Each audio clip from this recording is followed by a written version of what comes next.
जय बोलो संत शिरोमणि आचार्य गुरुवर श्री विद्यासागर जी महाराज की जय जय जय। परम पूज्य मुनि श्री प्रमाण सागर जी महाराज की जय जय जय। परम पूज्य मुनि श्री अरह सागर जी महाराज की जय जय जय।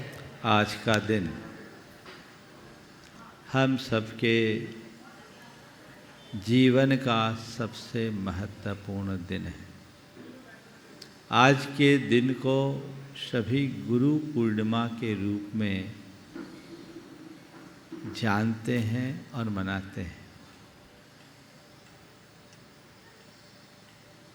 सबको ये ज्ञात है और ज्ञात होना चाहिए कि हमारे जीवन में गुरु का क्या स्थान है।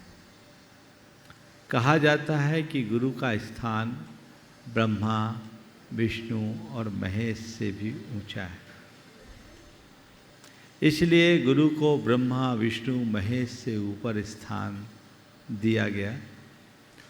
और हम लोगों को ये दोहा अच्छे से याद है, गुरु गोविंद दोनों खड़े, काके लागे पाए, बलिहारी गुरु आपकी, गोविंद दियो बताए। गुरु की महिमा वर्णी न जाए, गुरु नाम जपो मन बचन खाए।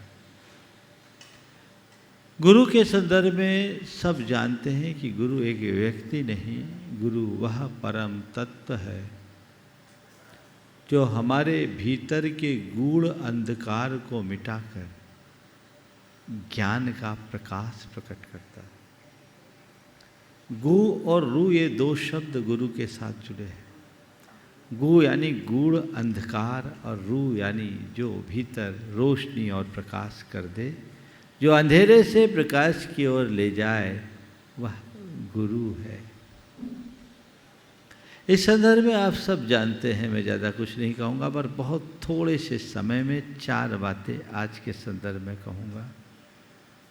गुरु को पहचानना, गुरु को पाना, गुरु का हो जाना और खुद गुरु बन जाना। पहचानना, पाना, होना और बनना। सबसे पहली बात गुरु को पहचानने की है। गुरु की पहचान क्या? आजकल लोक में बहुत गुरु हैं,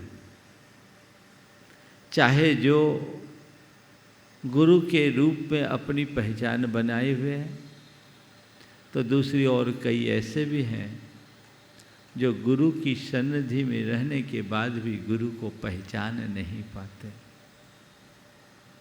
सबसे पहली बात गुरु को पहचानने की है। अगर हम बाहर किसी गुरु की तलाश करें तो उसका रूप क्या हो? हमने गुरु का हस्तावलंबन लिया है अपने आध्यात्मिक जीवन यात्रा को प्रशस्त करने के लिए, और जो हमारे आध्यात्मिक जीवन यात्रा में सहकारी बने वही गुरु हो सकता है। उजाला वही बांट सकता है जिसके पास उजाला है। जो खुद अंधेरे में जी रहा है वो औरों के लिए क्या उजाला देगा? तो सबसे पहले गुरु के शरण में जाना हो, गुरु को पहचानना हो, तो ये देखो जिससे मैं गुरु के रूप में तलाश रहा हूँ उसके भीतर कितना प्रकाश है, वो आध्यात्मिकता से कितना जुड़ा हुआ है, उसकी सोच, उसकी प्रवृत्ति, उसका चिंतन और उसकी चर्या में वह प्रतिबिंबित हो रहा है या नहीं। यदि हो रहा है तो तुम उसके शरणागत हो जाना, और यदि नहीं है तो चाहे जिसके शरण में जाओगे तो तुम्हारा बेड़ा गर्क होगा। गुरु बेड़ा पार करते हैं तो गुरु के नाम पर रहने वाले गुरु घंटाल बेड़ा बंटा धार करते हैं। एक तरफ बेड़ा पार है तो दूसरी तरफ बंटा ढार है। क्या चाहते हो, बेड़ा पार या बंटा धार? बेड़ा पार तो उसी नाव में सवार हो जो तिर रही हो।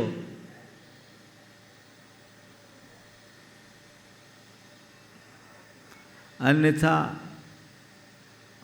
गुरु लोभी शिष्य लालची, दोनों चूके दांव, दोनों खेले दांव और दोनों डूबे बावरे, बैठ पत्थर की नाव। पत्थर की नाव पर सवार होगे तो डूब ही जाओगे। तो गुरु को पहचानना बहुत बड़ी बात है जो अंतर में घटना चाहिए। विषयाशावशातीतो निरारंभो परिग्रह, ज्ञान ध्यान तपो रक्त, तपस्वी सह प्रशस्यते। जो विषयों और उसकी आसक्ति से रहित है, जो गोरख धंधा से मुक्त है, जो ज्ञान ध्यान तप में निरत है, वही गुरु होने के लायक है। तो जहां कहीं ऐसी मूर्ति मिल जाए तुम उसे गुरु के रूप में पहचानना। कई लोग ऐसे हैं जो गुरु की सन्निधि में रह करके भी गुरु को नहीं पहचानते। जिन्हें गुरु की पहचान नहीं वे भी अंधेरे में हैं, और जो गुरु की शरण में आने के बाद भी गुरु के शरणागत नहीं होते वे भी अंधेरे में। गुरु को पहचानोगे तभी गुरु को पा सकोगे। वही गुरु को पाता है जो अपने भीतर शिष्य का निर्माण करता है, या वही गुरु को पा सकता है जो खुद शिष्य बन जाता है।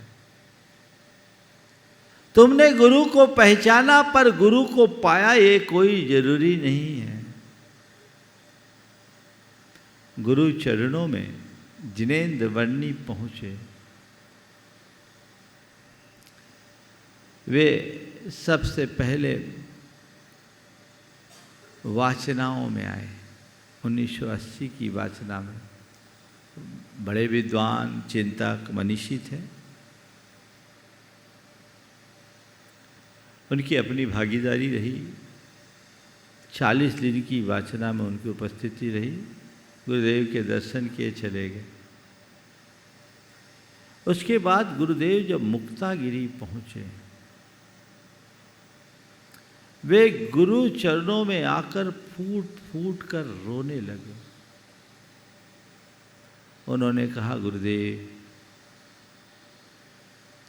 मैंने कहने को इस जीवन में बहुत कुछ किया। जैनेन्द्र सिद्धांत कोश जैसे महाग्रंथ का सृजन किया। एक अप्रतिम प्रतिभा के धनी मनीषी साधक थे। उन्होंने कहा, मैंने अपने जीवन में बहुत कुछ किया, ये कहने को किया, पर मुझे लगता है कि मैंने आज तक जो कुछ किया वह सब अधूरा है, क्योंकि मैंने सब कुछ किया पर किसी गुरु की शरण को प्राप्त नहीं किया। आज तक मैं किसी गुरु को नहीं पा सका। गुरुदेव, इसमें कमी गुरुओं की नहीं, कमी मेरी थी, क्योंकि मैं शिष्य नहीं बन सका। मैं आज तक किसी गुरु को नहीं पा सका। गुरुदेव, इसमें कमी किसी और की नहीं, कमी मेरी थी। मैं शिष्य नहीं बन सका। आज आपकी शरण में आया हूँ और इस कमी को हमेशा हमेशा के लिए मिटाने आया हूँ। कृपया कर मुझे अनुग्रहित करे। और वो व्यक्ति उस दिन गुरु चरणों में समर्पित होकर गए। फिर वे एक अच्छे शिष्य की भांति रहे। यहीं बाजू में ईसरी में उनकी 1984 में संलेखना हुई।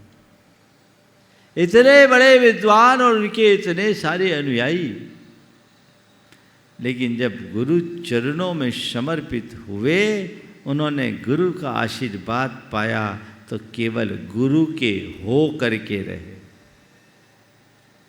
पहचाना पाया और वे फिर गुरु के हो गए।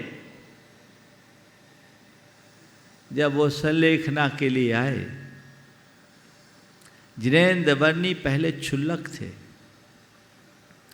पर उनके फेफड़े में खराबी हुई, एक फेफड़ा पूरी तरह डैमेज हो गया, एक ही फेफड़ा था वह भी संक्रमित, इसलिए वो क्षुल्लक अवस्था से ब्रह्मचारी अवस्था में आ गए। जब उन्होंने संलेखना का निवेदन किया, गुरुदेव ने कहा पूर्व अवस्था में आओगे तब संलेखना, जो आ गया। उनकी क्षुल्लक दीक्षा हुई, ईश्वरी में सिद्धांत सागर बने। वो 32 का सेट लगाते थे, दांत नहीं थे, बोले ये नहीं चलेगा, जो आ गया 32 बाहर। जो कहा जाए वो करे।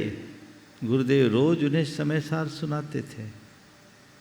एक गाथा सुने, गुरुदेव बस हो गया, धन्य हो गया, पर्याप्त है।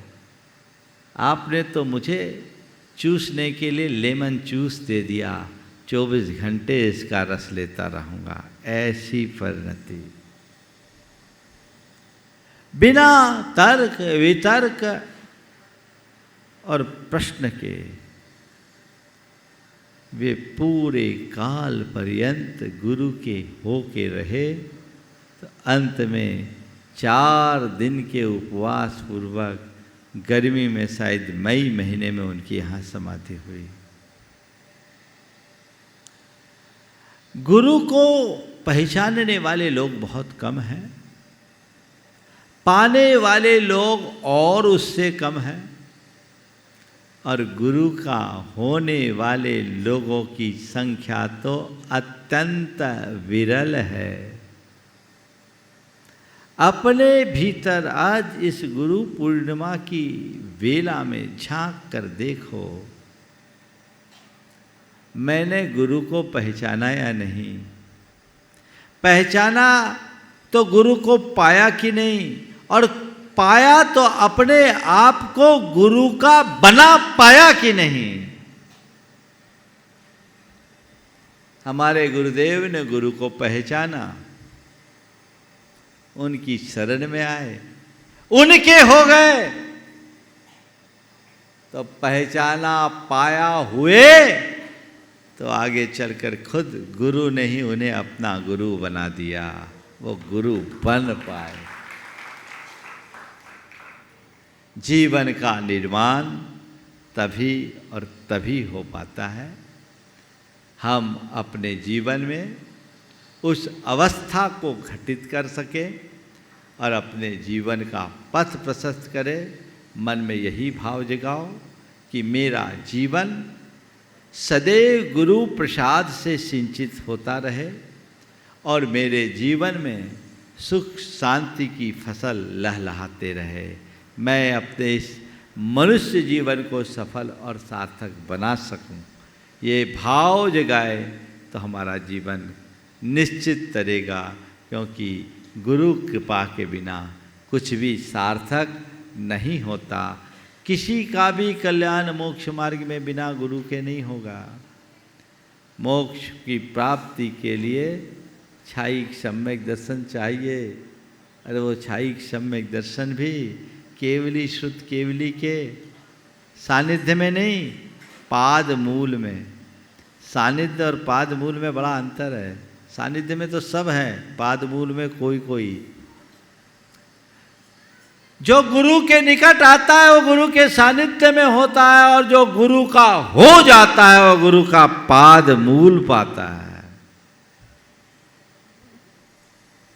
तो जीवन के उत्कर्ष के लिए ये भाव भूमिका अपने हृदय में बनाना चाहिए और अपने जीवन का पथ प्रशस्त करना चाहिए। आज के इस मांगलिक पावन अवसर पर मैं सभी गुरु भक्तों को आशीर्वाद देता हूँ कि सच्चे गुरु भक्त बनो। तुम्हारे हृदय की ये भक्ति भावना तुम्हारे बाहरी भीतरी जीवन को समृद्ध बनाए और तुम्हारे मोक्ष मार्ग को प्रशस्त करके तुम्हारे कल्याण का निमित्त बने। इसी भाव के साथ यहीं पर विराम गुरु चरणों में नमन अर्पित करते हुए, हे गुरुदेव, आपकी ये छत्र छाया हम पर है, ये सदैव बनी रहे, युग युगांतरों तक आपकी शरण छाया में शमन संस्कृति पलती बढ़ती रहे और हम सबका कल्याण हो, इस भाव के साथ बोलिए परम पूज्य आचार्य गुरुवर श्री विद्यासागर जी महाराज।